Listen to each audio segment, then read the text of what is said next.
नमस्कार प्यारे बच्चों, आज हम क्लास 9th का लेसन नंबर 3 इतिहास में से नात्सीवाद और हिटलर का उदय, जो बहुत ही कमाल का लेसन है, इसे पढ़ेंगे और समझेंगे। और इस लेसन की सबसे खास बात मुझे ये लगी कि मुझे समझ ही नहीं आ रहा था कि इसमें से क्या तो आपके लिए हाईलाइट किया जाए और क्या छोड़ा जाए, क्योंकि लेसन की हर लाइन जो है बहुत इंपॉर्टेंट है। इसीलिए हमें भी सारा लेसन, क्योंकि इतना बड़ा लेसन है 26 पेजों का, और दूसरी बात कि हर लाइन पढ़नी पड़ेगी, इस वजह से हम इसे एक वीडियो में नहीं 2 या 3 वीडियो में कवर करेंगे। तो यहाँ पर एक छोटा सा लड़का है, लगभग 11 वर्ष का जर्मन लड़का हेलमुट। 1945 की बात है। वो बिस्तर में लेटे हुए कुछ सोच रहा है। उसे कुछ दबी दबी सी अपने माता पिता की आवाज़ें सुनाई देती हैं। जो वो ध्यान लगाकर सुनता है तो वो देखता है कि उसके माता पिता कुछ बात कर रहे हैं, और हेलमुट का जो पिता है वो एक जाना माना डॉक्टर भी है। उसके पिता पूछ रहे हैं, अपनी पत्नी से बात कर रहे हैं कि क्या मुझे पूरे परिवार को ख़त्म कर देना चाहिए या खुद आत्महत्या कर लेनी चाहिए, क्योंकि वो काफ़ी घबराए हुए स्वर में बात कर रहे थे कि अब मित्र राष्ट्र भी हमारे साथ वैसा ही बर्ताव करेंगे जैसे हमने अपाहिजों और यहूदियों के साथ किया है। अगले दिन हेलमुट को लेकर बाग में उसके पिता घूमने जाते हैं और दोनों मिलकर गाना भी गाते हैं। और कुछ समय बाद उसके पिता वापस अपने दफ्तर में आ जाते हैं और आकर खुद को गोली मार लेते हैं। ये क्षण हेलमुट के जीवन पर बहुत बड़ा गहरा घाव बन जाता है और वो इतना घबरा जाता है कि अगले 9 साल तक अपने घर में एक कोर, मतलब एक टुकड़ा खाना भी नहीं खा पाता, क्योंकि उसे डर लगता रहता है कहीं उसकी माँ उसे जहर ना दे दे। क्योंकि उसने उस रात सुना भी था कि मुझे क्या पूरे परिवार को ख़त्म कर देना चाहिए या खुद आत्महत्या कर लेनी चाहिए।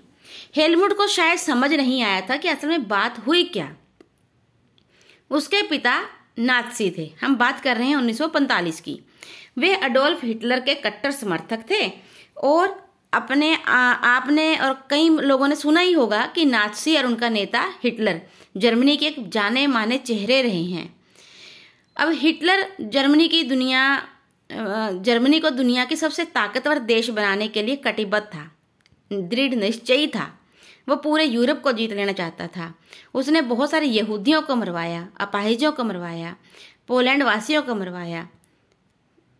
शायद ही कोई ऐसा होगा जिसने ना कहा हो कि हिटलर जैसा राज्य या हिटलर जैसा भय। मतलब हिटलर ने एक ऐसा समाज के अंदर भय पैदा कर दिया था कि प्रत्येक व्यक्ति जो हिटलर का समर्थक नहीं था डरा सा रहता था।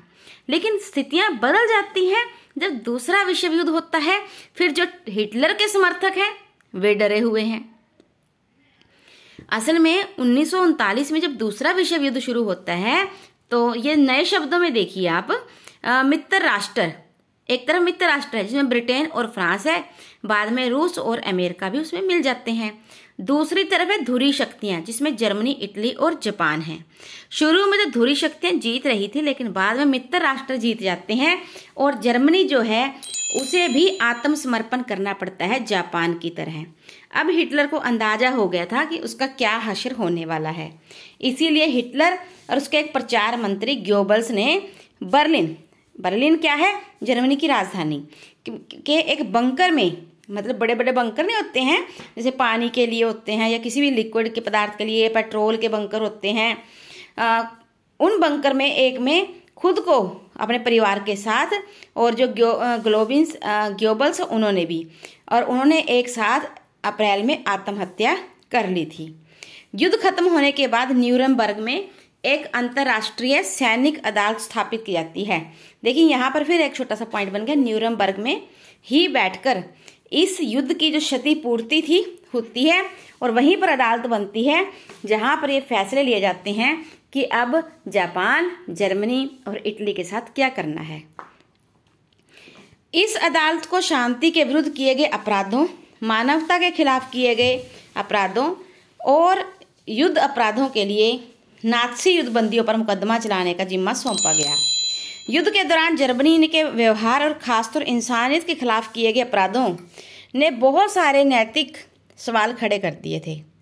दूसरी ओर जर्मनी ने दूसरे विश्व की साए में जो नरसंहार किया था उसमें 60 लाख यहूदी 2 लाख जिप्सी, 10 लाख पोलैंड के नागरिक, 70,000 ऐसे लोग जो विकलांग थे, शारीरिक या मानसिक रूप से, उन्हें मार डाला था।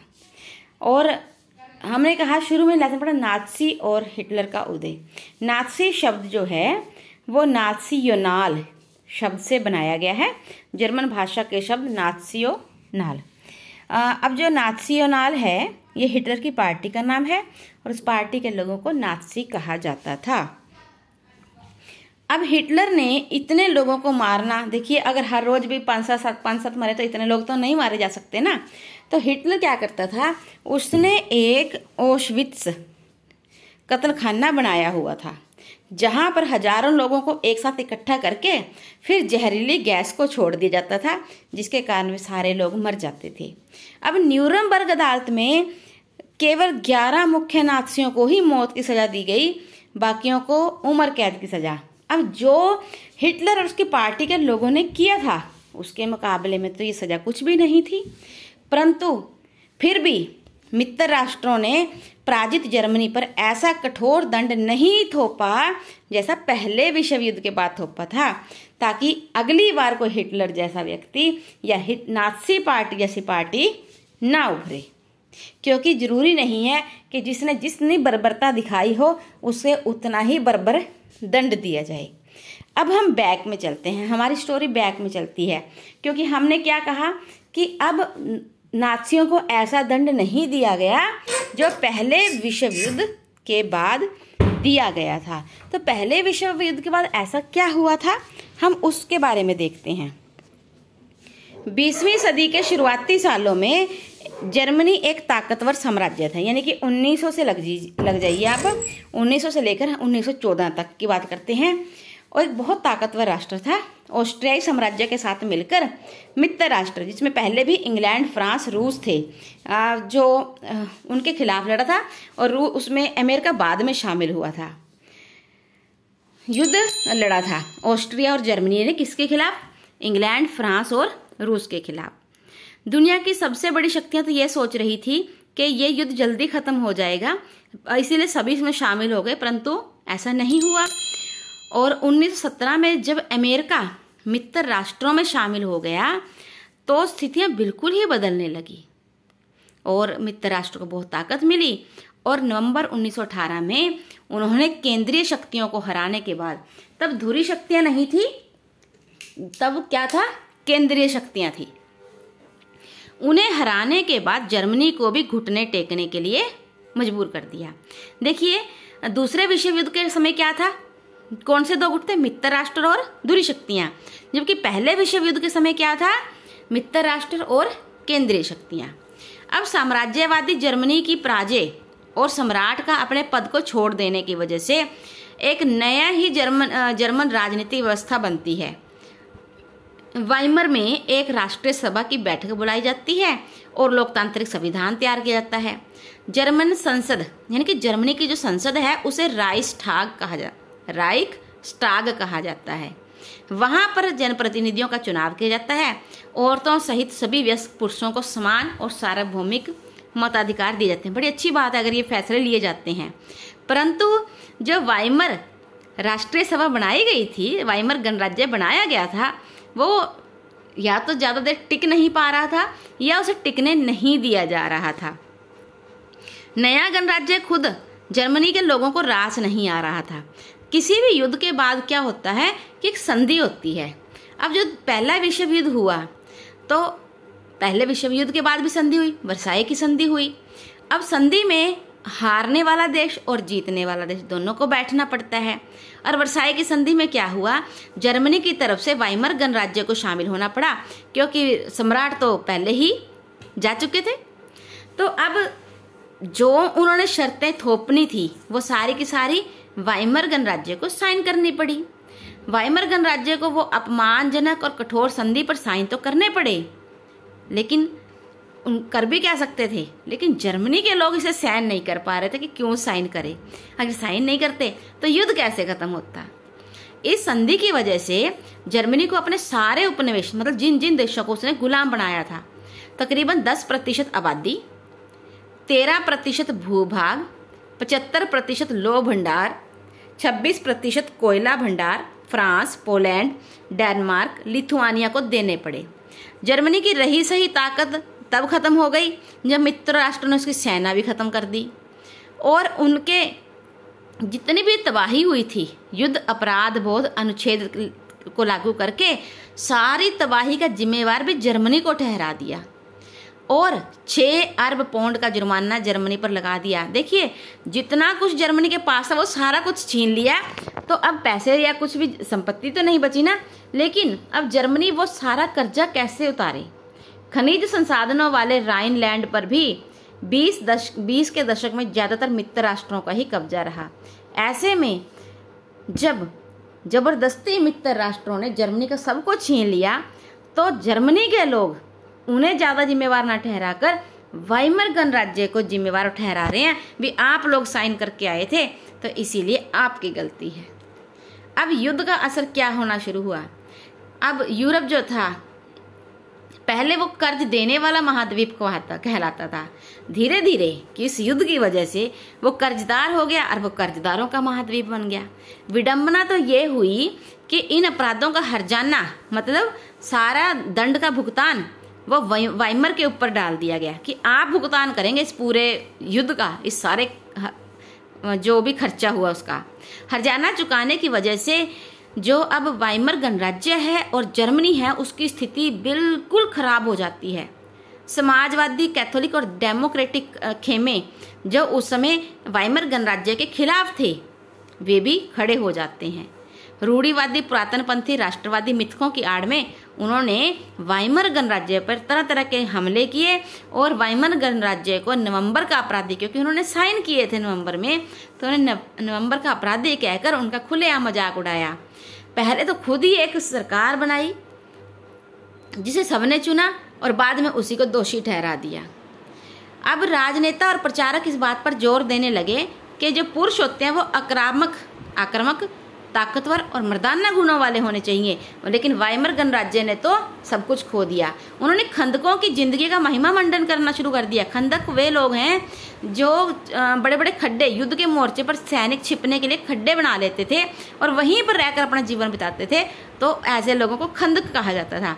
वे बहुत बढ़िया काम कर रहे हैं, वे लाशों को खाने, जबकि असल में उनकी जिंदगी बहुत ज़्यादा दयनीय थी खंदकों की। बाहर लोग कह रहे हैं कि देखिए असली बहादुर तो वे हैं, लेकिन असलियत में उनकी ज़िंदगी बहुत नरक जैसी बन चुकी थी। खंदकों ने बड़ी दयनीय स्थिति में ज़िंदगी जी रहे थे।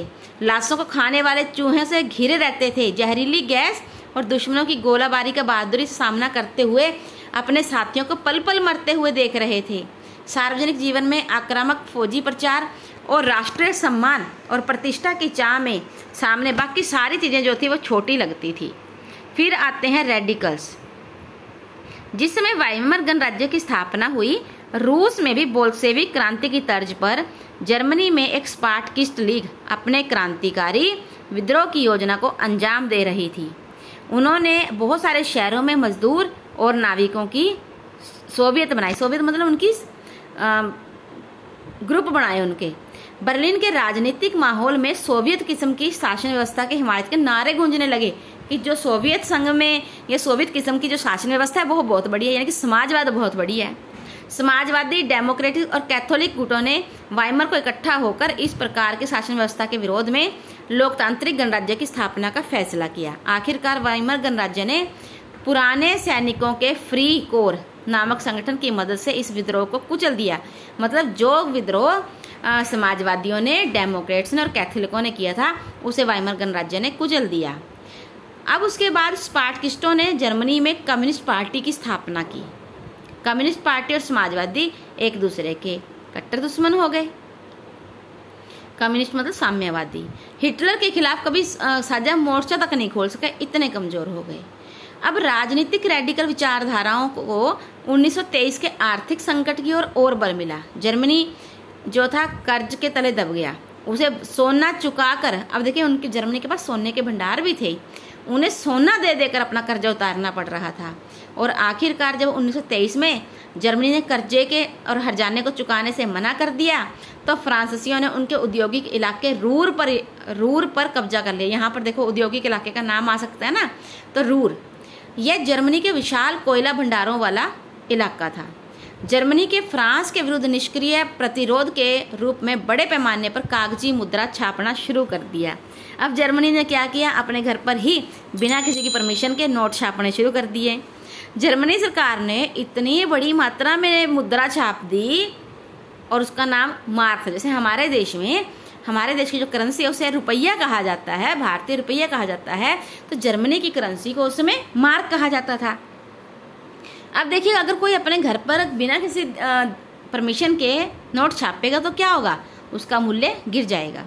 तो अप्रैल में $1 अमेरिकी, क्योंकि अमेरिकी डॉलर क्या है, स्टैंडर्ड मुद्रा है, हमारी स्टैंडर्ड करेंसी है पूरे वर्ल्ड की, उसकी कीमत में 24,000 मार्क के बराबर थी। यानी कि अगर हम 24,000 मार्क देते थे तब भी आसानी से $1 अमेरिकी नहीं मिलता था। फिर जुलाई में जाकर 3,53,000 मार्क के बराबर हो गया अमेरिकी डॉलर। अगस्त में 46,21,000 के, दिसंबर में जो 9,88,60,000। इस तरह से $1 में खरबों मार्क मिलने लगे। जैसे जैसे मार्क की कीमत गिरती गई, चीज़ों की कीमतें आसमान को छूती चली गई। अब लोग अगर पाव रोटी खरीदनी होती थी तो बैलगाड़ी में नोट भर कर ले जाते थे। देखिए कितना ज़्यादा हमदर्दी का पात्र बन गया जर्मनी, कि उसके नोट की, उसके रुपयों की कीमत कितनी गिर गई। जब कीमतें बढ़ती हैं तो उस स्थिति को मुद्रास्फीति या अति मुद्रास्फीति का नाम दिया जाता है। ऐसे में फिर अमेरिका को थोड़ी सी दया आई। उन्होंने डॉव्स योजना चलाई, जिसके तहत जर्मनी को थोड़ा कर्ज दिया गया और उस पर दोबारा से हर्जाना की शर्तें लागू कर दी गई। लेकिन कभी आपने सुना है कि कई बार मदद करने वाला खुद संकटों में घिर जाता है? कुछ ऐसा ही अमेरिका के साथ हुआ। 1924 से 1928 तक जर्मनी में स्थिरता बनी रही, क्योंकि अमेरिका मदद कर रहा था कहीं से थोड़ी बहुत। लेकिन 1929 में वॉल स्ट्रीट एक्सचेंज, ये अमेरिका का सबसे बड़ा शेयर बाजार है, उसके जो शेयर के रेट्स थे वो गिरने शुरू हो जाते हैं। और 24 अक्टूबर को तो केवल एक दिन में ही 1.3 करोड़ शेयर जो है बेच दिए गए। अगर हम अपनी भाषा में बात करें तो जो उसके पैसे की वैल्यू है अमेरिका की, वो भी ख़त्म हो गई। 1929 से 1932 के अगले 3 सालों में अमेरिका की राष्ट्रीय आय जीते हुए आधी रह गई। फैक्ट्रियां बंद हो गई, निर्यात गिरता जा रहा था, किसानों की हालत ख़राब थी और सट्टा बाजार से पैसे खींचते जा रहे थे। अब देखिए, जो पूरे विश्व की मदद करता है अमेरिका, उसकी अपनी अर्थव्यवस्था धराशायी हो जाती है। तो क्या वो अब जर्मन की मदद कर पाएगा? बिल्कुल भी नहीं। तो अब जर्मनी के औद्योगिक उत्पादन 1932 में जो था वो 1929 में आकर 40% रह गया। यानी कि अगर 100 चीज़ का उत्पादन होता था वो 40 का रह गया। मजदूर या तो बेरोजगार होते जा रहे थे या उनके वेतन गिर चुके थे। बेरोजगारों की संख्या 60 लाख तक हो गई थी। लोग जगह जगह कह रहे थे, तख्ती लगाकर फिर रहे थे कि मैं कोई भी काम कर सकता हूँ, मुझे बस काम दे दीजिए। जगह जगह बेरोजगार लोगों की, भूख से तरसते लोगों की कतारें आसानी से देखी जा सकती हैं। उसके बाद जब ये युवा वर्ग जो था वो बुरी तरह से बेरोजगार हो गया था, तो वहाँ पर हताशा का माहौल था। आर्थिक संकट ने लोगों में गहरी बेचैनी का डर पैदा कर दिया। मध्यम वर्ग जो वेतनभोगी कर्मचारी थे, उनकी बचतें भी कम होती जा रही थी और समाज का तबका जो था सर्वहाराकरण के भय से परेशान था। अब सर्वहाराकरण क्या होता है कि जो तबके अच्छी स्थिति में थे, जिनके पास अच्छे पैसे थे, अब उनके पैसे भी इतने कम होते जा रहे थे कि उन्हें लगने लगा था कि कहीं हम भी मजदूर ना बन जाएं। बस इसी स्थिति को सर्वहाराकरण कहा जाता है। अब हर किसी को लगता था कि वो भी मजदूर बन जाएगा, या हो सकता है वो मजदूर वाला रोजगार भी उसे ना मिले। लेकिन अब सिर्फ संगठित मजदूर ही ऐसे थे जिनकी अभी भी हिम्मत नहीं टूटी थी। लेकिन बेरोजगारी की बढ़ती फौज उनके मोल भाव क्षमता को भी चोट पहुंचा रही थी। किसानों का एक बहुत बड़ा वर्ग कृषि उत्पादों की कीमतों में बेहिसाब गिरावट की वजह से परेशान था। किसानों की फसल का उन्हें कुछ भी रेट नहीं मिल रहा था। जितने पैसे उन्होंने लगाए थे वो बिल्कुल ख़त्म हो चुके थे। अब सबको अपना जीवन जो है अंधकारमय दिख रहा था। बच्चे भरपेट खाने में असफल औरतों के दिल भी डूब रहे थे। अस्थिरता और तानाशाही का शिकार ये जर्मनी जो है अब बहुत ही नाजुक दौर से गुजर रहा था। वाइमर जो है वो भी वाइमर गणराज्य की स्थिति भी बहुत खराब थी, वो भी किसी समय गिर सकता था। लेकिन कारण क्या थे? नंबर 1 प्रतिनिधित्व प्रणाली थी, मतलब एक पार्टी को बहुमत नहीं मिलता था, हर बार गठबंधन की सरकार आ जाती थी, मतलब सभी पार्टियां मिलजुल के सरकार बना लेती थी, चाहे कोई अच्छी हो या कोई बुरी। दूसरा, 18 अनुच्छेद 48 की वजह से राष्ट्रपति के पास ये शक्तियाँ थी कि वो आपातकाल लागू कर सकता है, नागरिक अधिकार रद्द कर सकता है और अध्यादेश जारी करके शासन चलाने का अधिकार अपने पास ले सकता है। अब ऐसे समय में वाइमर गणराज्य का देखिए थोड़ा सा समय है, इस थोड़े से समय में ही 20 मंत्रिमंडलों के पास आ लिया, मतलब रोज सत्ताएं बदलती थी, कभी कोई सत्ता आती थी तो कोई जाती थी। इसी बीच में अनुच्छेद 48 का भी जमकर इस्तेमाल हुआ, बार बार राष्ट्रपति शासन लागू किए गए, जिसकी वजह से जर्मनी के पास अब कोई ऐसा स्थिति नहीं थी कि वो कोई हल ढूंढ सके। अगले लेसन में, अगले वीडियो के अंदर हम देखेंगे कि हिटलर का उदय कैसे होता है और वो जर्मनी को क्या इन समस्याओं से निकाल पाया या नहीं, जिस दौर से अब जर्मनी गुजर रहा था। थैंक यू सो मच, मिलते हैं अगली वीडियो में। Take care and have a nice day.